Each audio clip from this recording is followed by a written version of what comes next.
Hey everybody. All right, we're going to do Junie B. Jones has a peep in her pocket. Now, last time we read chapter 3 and we learned that Junie B is all worked up about a rooster now being at the farm, right? She's going on that field trip.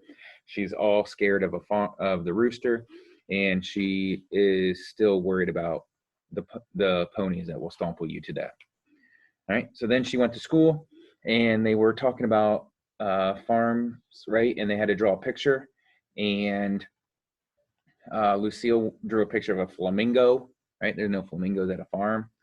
And then somebody drew a picture of a catfish, right? Polly Puffer, and said they're not going to a farm with a catfish. And then who else?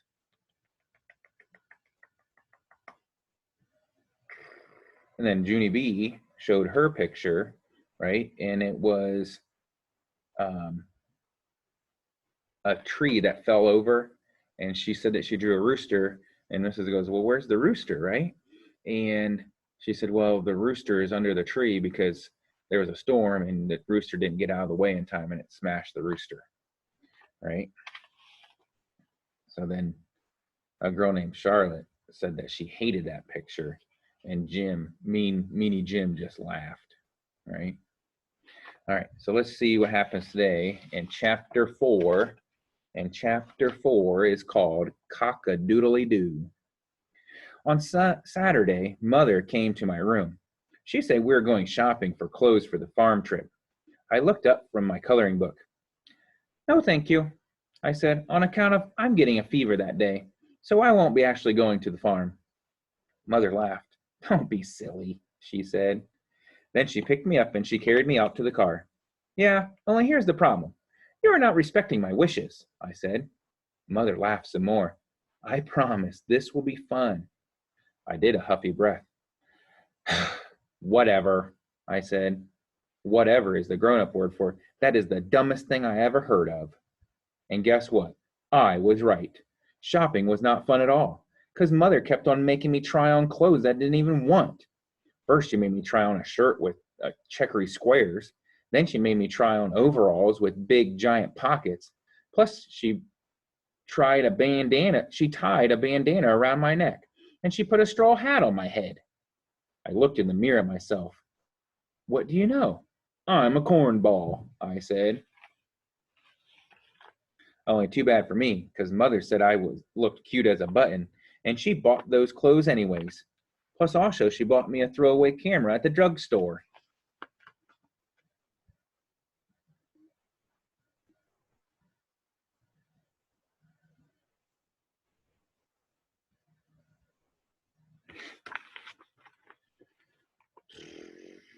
After we got home, I started to color again. Mother hanged up my new clothes. Do you want me to show you how to use the camera for your trip now? She asked. No, thank you, I said, on account of I'm getting a fever that day, so I won't be actually going to the farm. After that, Mother did a big sigh. And she closed my door and she let me color in peace. I got tricked. Because on the day of the trip, I told Mother I had a fever, but that woman did not even take my word for it. Instead, she took my temperature.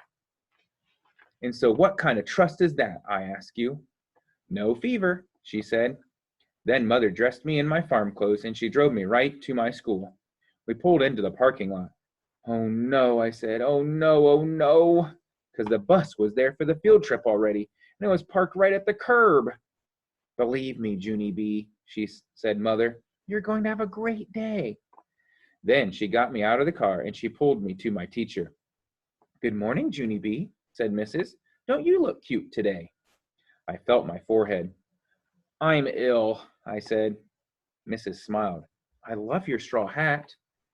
My head is a flaming fireball, I said. Mrs. bended down next to me. And that bandana is absolutely darling, she said. I'm burning to a crinkle, I told her. Crisp, said Mother. Whatever, I said. After that, Mother lifted me onto the bus and she handed me my backpack with my lunch and camera. She waved goodbye to me. I did not wave back, because my hand did not feel friendly. Just then, my bestest friend named Grace came running to get me. Junie B, Lucille and I saved you a seat. Then she grabbed my arm and she took me way in the back. I sat down next to Lucille. No, said that Grace. That's my seat, Junie B. She quick pulled me up. So where am I supposed to sit then? I asked. Lucille pointed across the aisle. Right there, silly. You're sitting right directly across from Grace and me. And so that is almost like we're sitting together, except you will be separate. I sat down. But there's nobody to talk to over here, I told her. Just then that meanie Jim jumped right up from the seat behind me. Me! You can talk to me, he said, very laughing. And then he leaned real close to my ear and he hollered, cock-a-doodly-doo, right into my eardrum.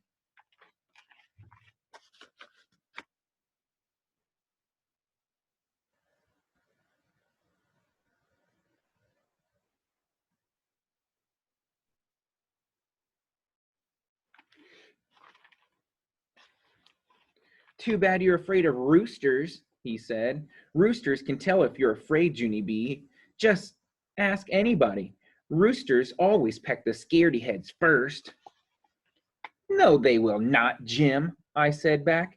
You're just making that up, probably. And anyhow, if roosters peck people's heads off, all farmers would have a nub heads. Only they don't. So there. Ha ha. Jim raised up one eyebrow. Where are you sure all farmers don't have nub heads? He said, kind of spooky. Are you? He did a grin. Why do you think farmers wear hats? Jim leaned closer. To cover up their nubs, that's why, he whispered. After that, he lifted up my hat, and he patted my head, and he cock-a-doodly-dooed all over again. All right, we'll have to find out what happens with Junie B on her field trip the next time. All right, see you later.